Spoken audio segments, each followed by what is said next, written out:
wondering why the Labor Left specifically doesn't draft Shawn Fain as a presidential candidate. There's still time. Out of the 4,600 delegates, only about 2,000 have gone behind Kamala Harris. Only 300 would be needed.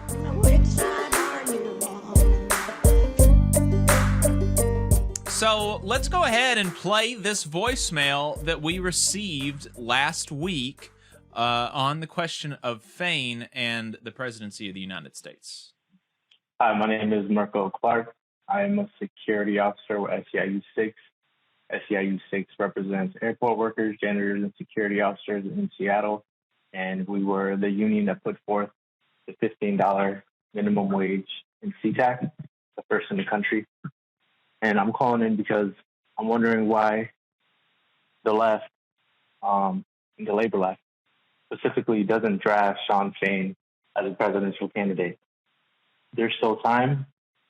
Out of the 4,600 delegates, only about 2,000 have gone behind Kamala Harris, and only 300 would be needed to at least get the process going. Thank you.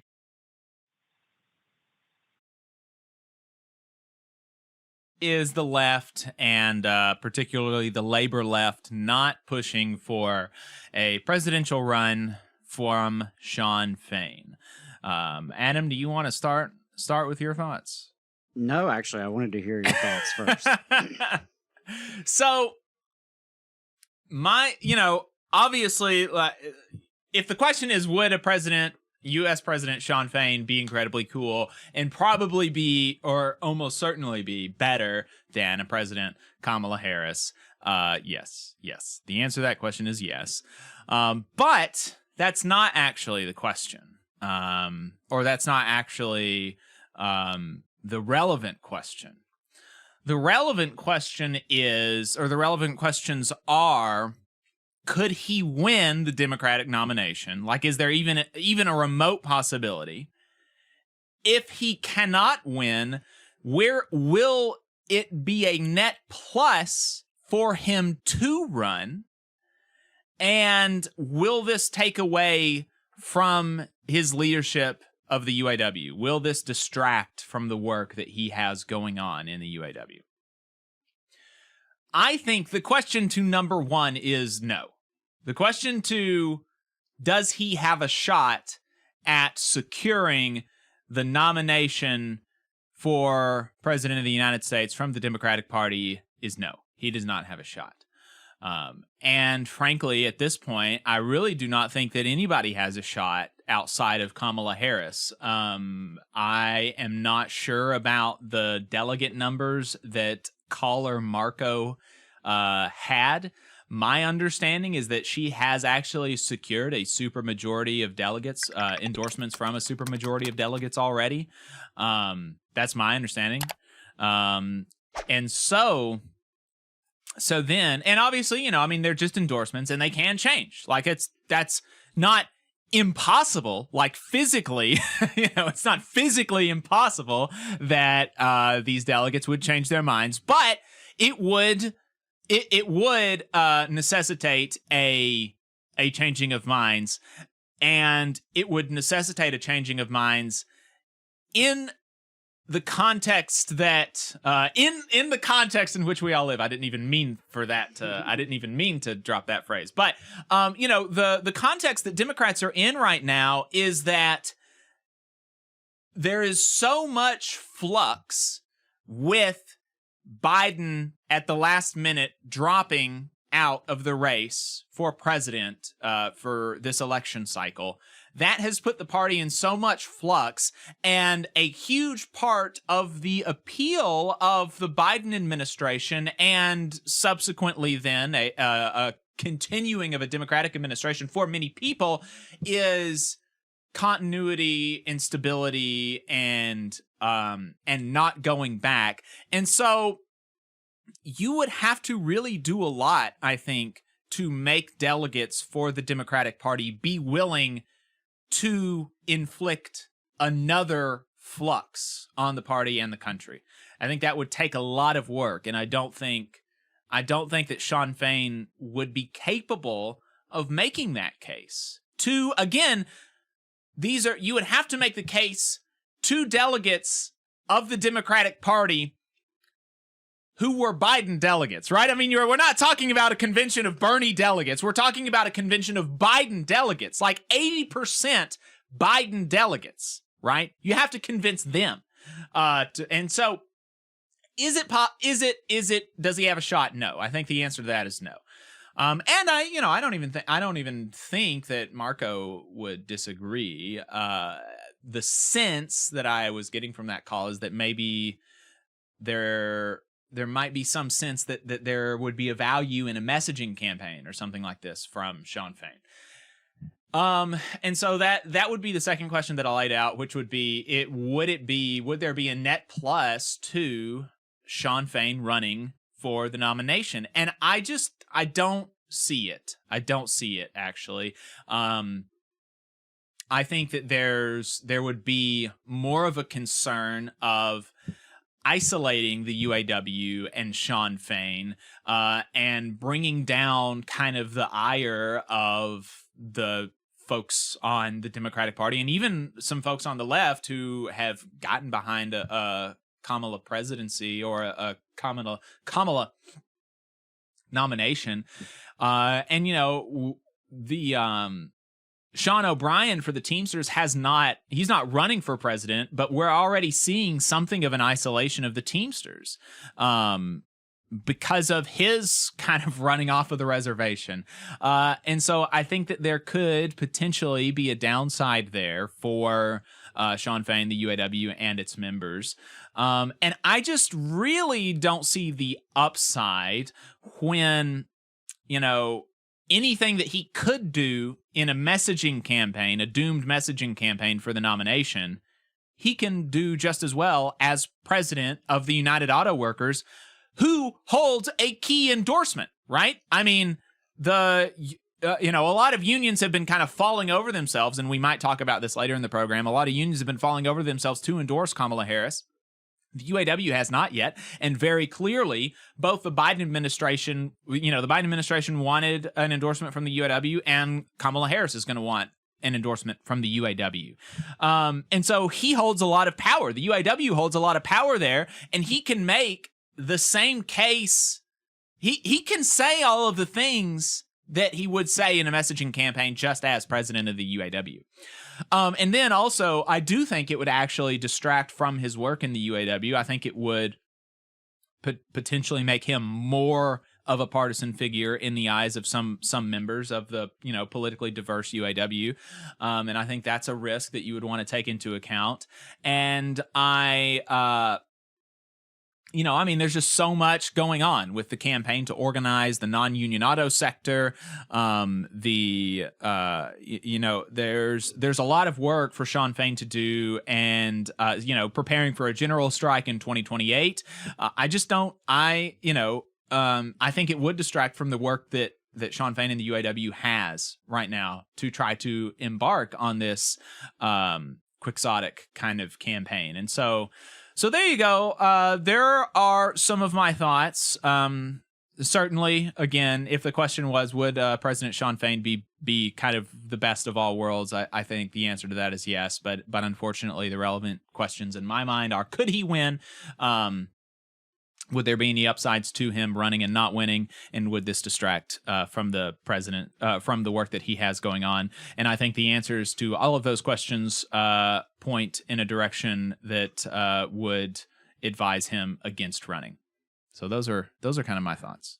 Hey, 5 seconds. Just wanted to say that this is only possible because of our donors. If you want to see more of this, then consider donating yourself at tvlr.fm/donate. Yeah, I mean, I do understand the instinct. Let me say that.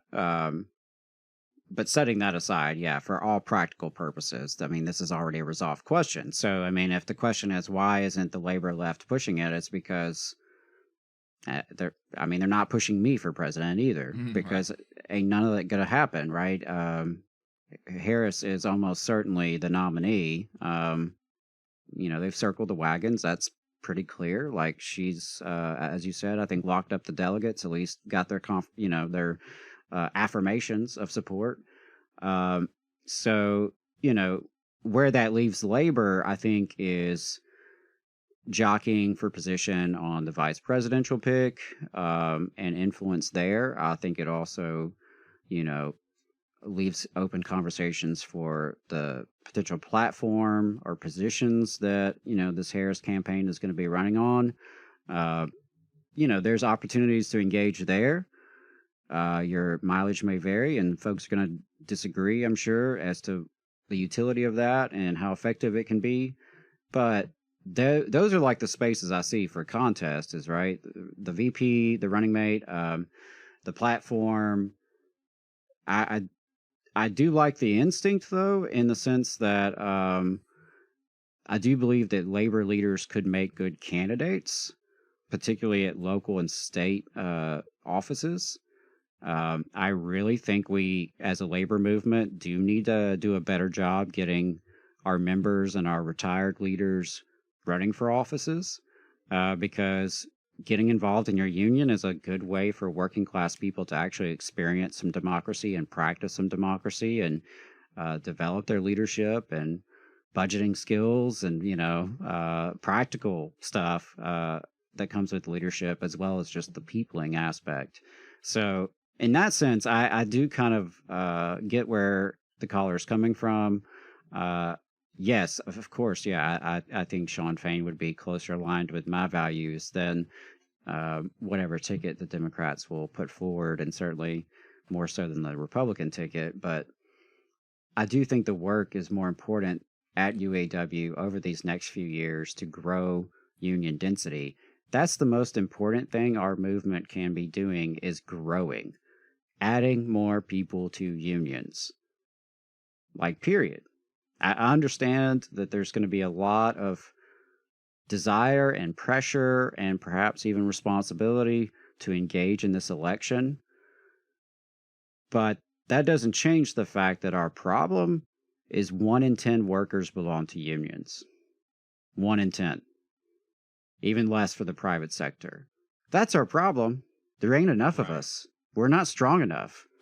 We're not strong enough to win the presidency, with a clear pro-worker kind of agenda. Not at this time. And that's what we have to change, and that's what we have to build. And so, with all due respect to some of the unions that will be investing a lot of money in this election, I do wonder how much of that would be better spent just organizing more workers, and combating propaganda, educating more workers, things like that. But, that's another conversation. But yeah, I do think looking at labor folks as potential candidates is something that we do need to look at, particularly at the local and state level. So, I think that's an opportunity to explore. But yeah, for all the reasons you laid out, as a practical matter, it's not really a thing. I don't even think it's something that is worth being a thing for 2028, because, as you alluded to, we've got this contract alignment fight. UAW and Shawn Fain has been leading the way in terms of trying to get contracts aligned for May 1st, 2028. I just heard this week that the American Federation of Teachers, AFT, at their convention adopted a resolution in support of that. It's my understanding, which is a lot of good momentum in this direction.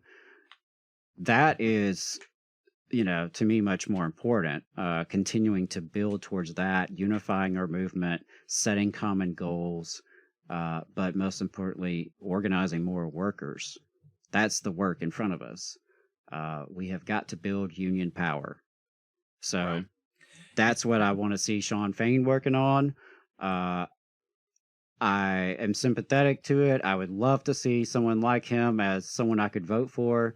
But I would, right now, yes, keep growing UAW, keep trying to organize auto workers, and keep trying to build a coherent, militant, fighting labor movement, which we need, and we do need his leadership there, and we need lots of folks in leadership. It can't just be one great man, right? I think people make that mistake a lot of times. People defer to, great leaders or, celebritized folks. It's rank and file workers like all of us. You listening, all of us, rank and file workers, it's up to us to really build the movement.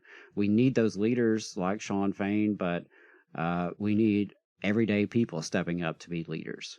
Yeah, and Tempest Lord Rayhan in the chat said Shawn Fain for vice president might be interesting, and I would actually, respectfully, obviously, Tempest Lord Rayhan, disagree even more with that, because you have with a Shawn Fain for vice president, you have all of the attendant problems of him running for president, minus even the remotest of remote possibilities of him actually getting the nomination and being president, right?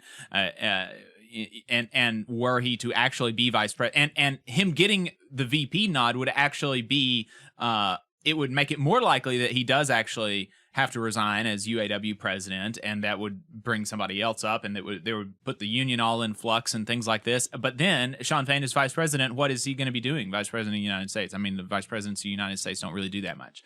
So it's not really much upside that I see there. We also got a question in the chat about our preferences for the VP pick, and that would lead us to another segment that we had thought about. Before we move on to that, okay, I did see a comment about Rashida Tlaib. Oh yes. The comment about Rashida Tlaib. How about Rashida Tlaib for president and Shawn Fain for VP? Again, disagree about Shawn Fain for VP, but I do think the Rashida Tlaib would not win, but I do, unlike Shawn Fain running, I think there would be a value in her losing the nomination and putting a strong pro-ceasefire message out there. I think that there would be actually value in a Rashida Tlaib messaging campaign that would not exist from a Shawn Fain messaging campaign. And again, without as much downsides for Rashida, because I don't think she'd have to resign, since it would just be like a 2 or 3 week campaign. I completely agree with that, but also, again, acknowledge, Brandon, this is just fantasy football for politics, folks. But it is. That's another segment I thought about. Politics is fandom. Yeah. Yeah, and there were some comments from Jose about a worker or labor party, and, definitely could get off on that as well. Yeah, just my assessment is that there are two capitalist imperialist parties, and they vary in who all supports them and in some of their programs and policies, but those are two capitalist imperialist parties. They are not parties of, by, and for the working class. That's not to say they're the same, but to Jose's point, we don't have a party that is of, by, and for working class people. Now, how you get to that point and what that looks like is covered in probably millions of pages of debates at this point, that I'm not going to wade into here, but I do think it's really important that working people have independent voice and independent platforms, and that we can build power on our own. I think unions are really critical to that. Unions provide that independent source of power. I think for the last several decades, our unions have been very cozy with the Democratic Party in a way that has not been super effective in terms of what we get out of it. And I would like to see that change, and I would like to see a lot more leverage used to actually extract concessions. Last I checked, that was kind of what we do as unions. Right? We go to the bargaining table and we use our leverage and our power to extract concessions from the bosses. And I would love to see that approach more often when it comes to politicians. And, we talked earlier about the North Alabama Area Labor Council, and us screening candidates and things like that. And, my instinct is not to endorse just to endorse. Right? And some people, and some folks endorse, or organizations endorse just as a matter of course, they're going to do it. They're always going to endorse someone. And, I don't know that you always get a lot out of that. So yeah, I would just love to see more of an independent voice for working people. I think organizing our unions is critical to that. I saw comments about the Working Families Party. They have a really interesting model, and I am fascinated by it. However, it's not something that we have currently in Alabama.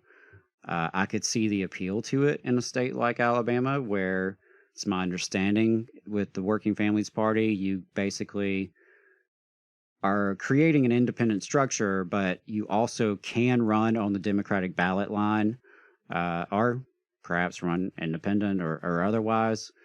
Something like that, I think, could work in a state like Alabama, where the Democratic Party is hardly a viable, functioning institution, and certainly isn't deep-rooted in many communities.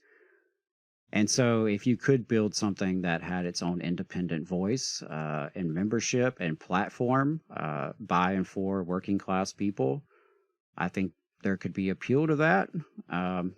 As a practical matter, maybe you still have to run on the Democratic ballot line, potentially.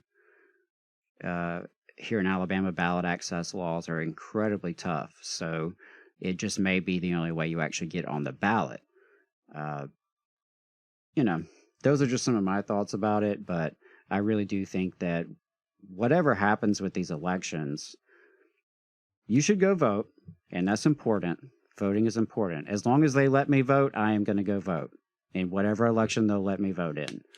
But that is just like a small piece of the puzzle, and organizing a mass movement of working people, that is the name of the game. That's the only way we're going to make anything better in this country. It's the only way we're going to fix any of the crises that we're facing. We have to have people power. And unions are the key source of that people power. So that's what we have to do. That's the mission in front of us. You just saw a clip from the Valley Labor Report. We are live every Saturday morning from 9:30 a.m. till 12:30 p.m. And we pride ourselves on keeping all of our content free to everybody so that we can talk to as many working folks as possible. If you support the work that we're doing, you think that it's important, you think that it's good, then consider making a monthly contribution to the project, and you can do that on our website, tvlr.fm.